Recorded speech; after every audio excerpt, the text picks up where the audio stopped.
È una delle date fondanti, assieme al 2 giugno e 25 aprile, della storia d'Italia, e il 4 novembre, giornata delle Forze Armate e il ricordo dei caduti della Prima Guerra Mondiale. Ad Agrigento, alla Villa Bonfiglio, tradizionale cerimonia di deposizione di corone e fiori, presenti tutte le massime autorità istituzionali, dal viceprefetto vicario Nicola Diomede ai comandanti delle forze dell'ordine, ai sindaci e al vicepresidente della provincia. Un momento importante per ricordare i tanti militari italiani impegnati in missioni di pace, in zone di guerra, molti dei quali hanno anche perduto la vita.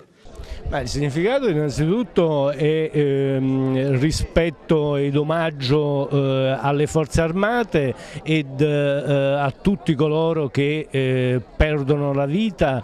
danno la vita per il valore supremo della patria, della nazione. Oggi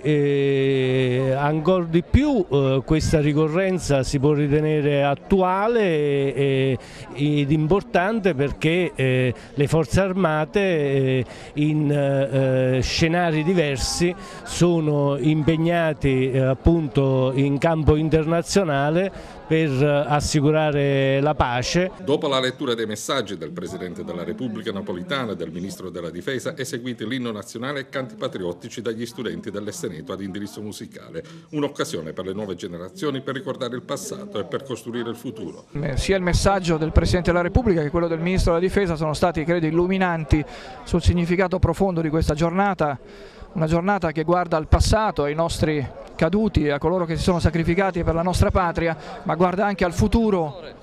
guarda al presente con l'impegno nei teatri operativi di tutte le forze armate e dell'Arma dei Carabinieri naturalmente tra queste, e guarda anche al futuro in un'ottica, credo, in una proiezione in qualche misura di speranza, di auspicio, di serenità per tutti quanti.